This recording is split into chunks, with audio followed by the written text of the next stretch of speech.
Hello மக்களே, வணக்கம். எல்லாரும் நல்லா இருக்கீங்களா? நல்லா இருப்பீங்கன்னு நம்புகிறேன். இந்த 5 கேள்விகள் நிகழ்ச்சி மூலமாக உங்களை மீண்டும் சந்திக்கிறதுல எனக்கு ரொம்ப சந்தோஷமாக இருக்குது. வாழ்க்கைக்கு புரிதல் ரொம்ப முக்கியம். அந்த புரிதல் இல்லாத வாழ்க்கை சூனியமான வாழ்க்கையாக மாறிடும். நம்ம சிறந்த வாழ்க்கை வாழ நிறையா விஷயம் தெரிஞ்சுக்க வேண்டியது இருக்குது. நம்ம வாழ்க்கையில் பண்ணுற விஷயம்லாம் மற்றவங்க பண்ணுறாங்கங்கிறதுக்காக தான் நம்ம பண்ணுறோம். அது சரியா தப்பான்னு நமக்கு தெரியாது. அதை சரியா தப்பா அதை எப்படி பண்ணணுங்கிறத தெரிஞ்சுக்கிறதுக்கு இந்த 5 கேள்விகள் மூலமாக நம்ம ஆயனிடம் கேட்டு தெரிஞ்சுக்கலாம். வாங்க. ஸ்தோத்திரம் ஃபாதர். ஸ்தோத்திரம் சோஃபியா. நல்லா இருக்கீங்களா? நல்லா இருக்கேங்க ஃபாதர். நீங்கள் நல்லா இருக்கீங்களா? ரொம்ப நல்லா இருக்கேன். சொல்லுங்க. என்னோட முதல் கேள்வி ஃபாதர், ஓகே, இது எல்லாத்துக்குமே இருக்கிற ஒரு டவுட்ஃபுல்லான கேள்வி தான். சரி. சிலை வழிபாடு. சிலை வழிபாடுனா என்னங்க ஃபாதர்? அதை நம்ம பண்ணிட்டு இருக்கிற விஷயம் வந்து கரெக்டான விஷயமா? மற்ற மக்கள் எல்லாருமே அதை பண்ணிட்டு தான் இருக்காங்க.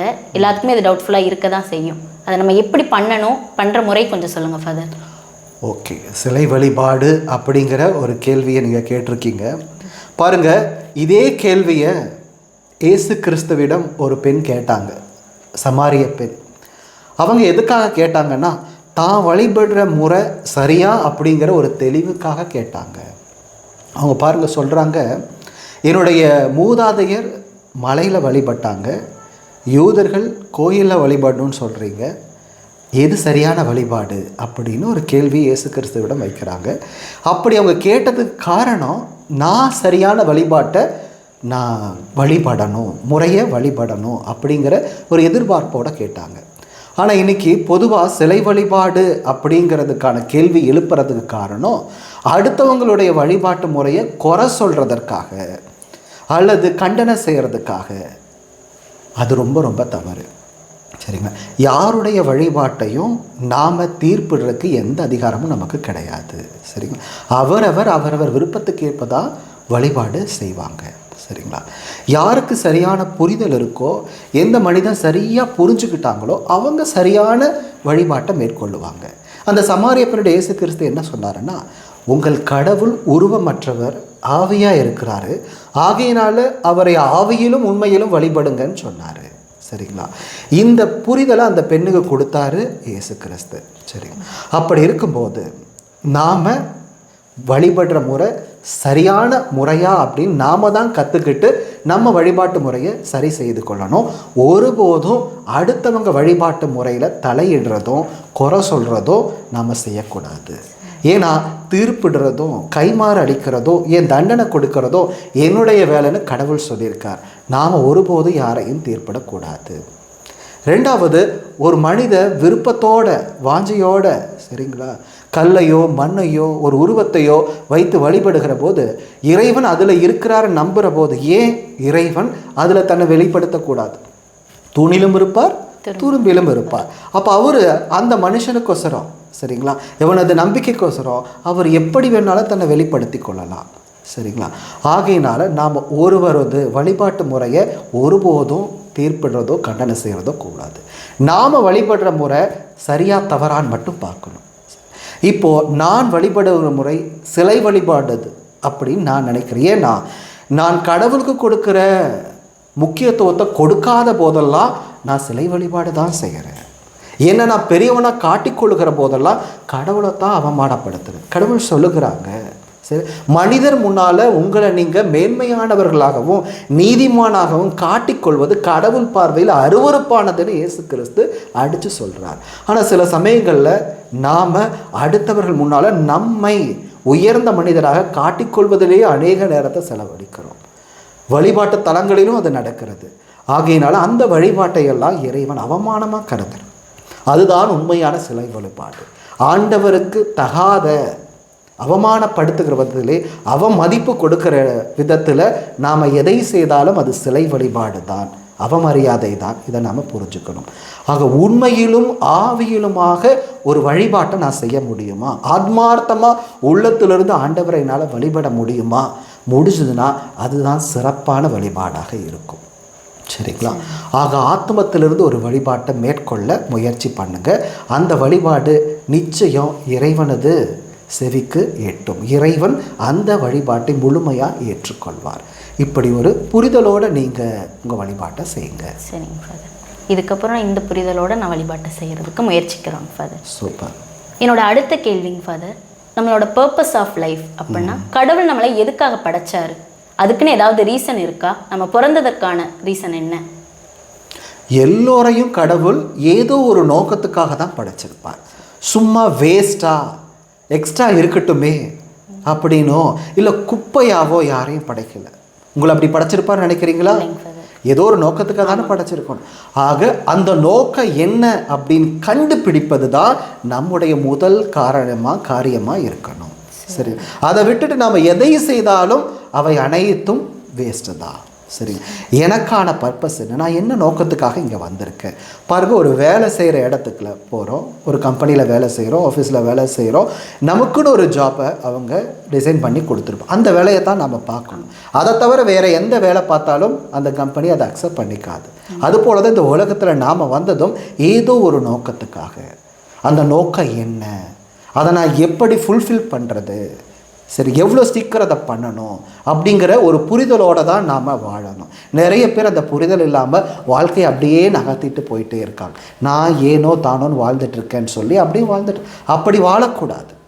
நீங்கள் உங்கள் வாழ்க்கையை புரிஞ்சு வாழுங்க.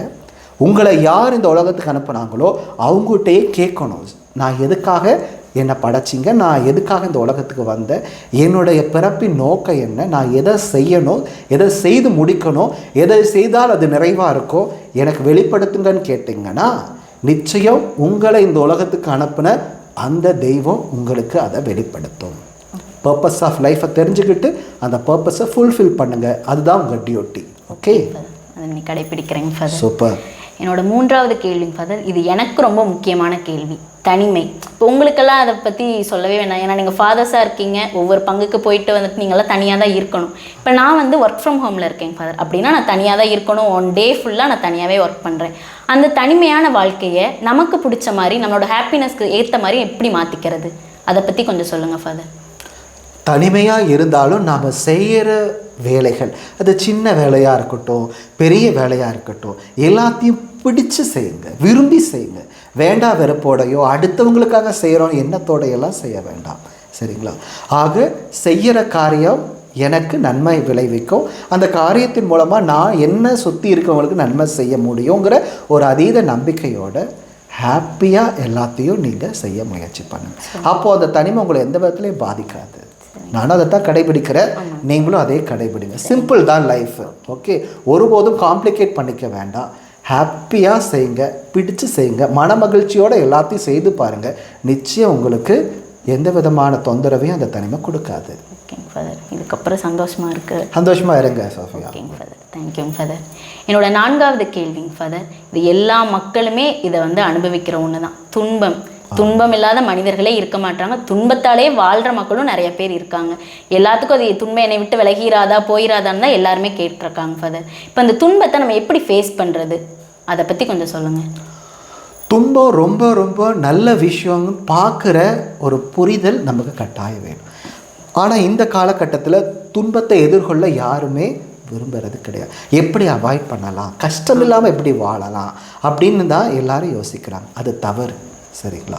ஒரு நிலத்தை கஷ்டப்பட்டு உழுதா மாத்திரம்தான் அதில் விவசாயம் பண்ண முடியும், உணவு நமக்கு கிடைக்கும். ஓகே, இயற்கை நம்ம அதை தான் கற்றுக் கொடுக்கறது. பெயின் ரொம்ப ரொம்ப முக்கியம்னு சொல்லுது. சரிங்களா? Without pain there is no gain at all. Okay, ஆகையினால நீங்கள் பெயினை, வலியை நல்லதுங்கிற புரிதலோடு பார்க்க கற்றுக்கங்க.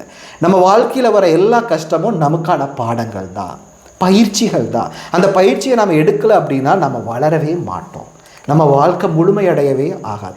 சக்ஸஸ்ஃபுல்லாக உருவாகிற விரும்புகிற ஒவ்வொருத்தரும் பெயினை அண்டர்கோ பண்ணி தான் ஆகணும், ஃபேஸ் பண்ணி தான் ஆகணும். சரி, நீங்கள் ஃபேஸ் பண்ண முடியும், உங்களால் ஃபேஸ் பண்ணுங்கள். சரி, ஒருபோதும் அதை அவாய்ட் பண்ண நினைக்காதுங்க. பெயின் நல்லது, அது என்னை உருவாக்கும். சரி, ஒரு கல்லை செதுக்குனாதான் அது என்ன ஆகுது, சிலையாக மாறுது. அதுபோல் உங்களை செதுக்கிற அந்த ஒளி உங்களுக்கு கொடுக்கப்படுகிற வழிகள் தான். சரிங்களா? அந்த வழிகளை சந்தோஷமாக அனுபவிக்க கற்றுக்கோங்க. அது உங்களை பெரிய சிற்பமாக மாற்றி கொடுக்கும். கண்டிப்பாக. எனக்கு மட்டும் இல்லை, இது எல்லா மக்களுக்குமே இந்த செய்தி வந்து கொஞ்சம் யூஸ்ஃபுல்லாக இருக்கும் ஃபாதர். என்னோட கடைசி கொஷின் ஃபாதர், இப்போ இப்போ எல்லாருமே வந்து ப்ரே பண்ணுறாங்க ஃபாதர், நான் டெய்லியுமே ப்ரே பண்ணுவேங்க ஃபாதர். ஆனால் ப்ரே பண்ணுறப்பெல்லாம் எனக்கு ஒரு டவுட் இருக்கும், நம்ம ப்ரே பண்ணுறதை வந்து கடவுள் நிஜமாலுமே கேட்குறாரா? ஏன்னா பைபிளில் நிறைய விஷயம் இருக்குது, என்கிட்ட வந்து ஜெபம் பண்ணுங்க அதுக்கு நாங்கள் செவி கொடுப்பேன் அப்படின்னு கடவுள் வந்து நிறைய சொல்லியிருக்காரு. ஆனாலுமே எனக்கு அந்த டவுட் எப்போவுமே இருந்துகிட்டே இருக்குங்க ஃபாதர். அதை எப்படி நம்ம உணர்றது? கடவுள் நம்மள்கிட்ட பேசுகிறாரு, நம்ம சொல்கிற ஜபத்தை எல்லாம் அவர் கேட்குறாருங்கிறத எப்படி உணர்றதுங்க ஃபாதர்? ஓகே, நம்ம சாதாரண மனுஷங்க, நாமளே இன்னொருத்தர் வணக்கம் சொன்னால் வணக்கம் சொல்கிறோம், ஃபோன் ரிங் அடிச்சதுன்னா எடுத்து என்னன்னு கேட்குறோம். ஓகே, அப்போது கடவுள் நம்மளுடைய பேச்சை கேட்காம போயிடுவாரா? கட்டாயம் கேட்பார், பதில் கொடுப்பார். சரிங்களா? கட்டாயம். ஏழை கூவியலைத்தான் ஆண்டவர்களுக்கு செவிசாய்த்தான் அப்படிங்கிற வசனம் இருக்கிறது. ஆகையினால நாம் சொல்கிற விஷயங்கள், ஏன் நம்ம சொல்லாமல் விடுற, உணர்ந்து ஃபீல் பண்ணி ஆண்டவர்கிட்ட இதை கேட்கணும்னு நினைக்கிற விஷயத்தை கூட அவர் அறிஞ்சு வச்சிருப்பார். நமது தேவைகளை முன்பதாகவே அறிந்திருக்கிறார் ஆண்டவர். அப்படி இருக்கும்போது நிச்சயம் ஆண்டவர் நமது பேச்சை, ஜெபத்தை கேட்கிறவராகத்தான் இருக்கிறார், பதில் கொடுக்கிறவராகத்தான் இருக்கிறார். அப்படி இருக்கும்போது நாம் என்ன நினைக்கிறோன்னா, ஆண்டவர் டைரெக்டாக வந்து எங்கிட்ட எதுவும் சொல்லலையே. ஆண்டவர் ஒருபோதும் டைரெக்டாக சொல்ல மாட்டார். ஆனால் நாம் சந்திக்கிற மனுஷங்க, நாம் படிக்கிற விஷயங்க, சரிங்களா, சாதாரண பொருட்கள், நிகழ்வுகள் அனைத்தின் மூலமாகவும் உங்களது கேள்விக்கான பதில் அவர் கொடுத்துடுவார். சரிங்களா? ஏன்னா நீங்கள் கேட்டுட்டீங்க, அவர் பதில் சொல்லி ஆகணும். அந்த பதிலை எப்படியாவது ஒரு விதத்தில் உங்களிடம் அனுப்பி விடுவார். அதை புரிஞ்சுக்கிற, அந்த ஏற்றுக்கிற மனநிலையோடு இருந்தீங்கன்னா அது உங்களுக்கு வெளிப்படுத்தப்படும், நீங்கள் அதை பார்க்க முடியும். சரிங்களா?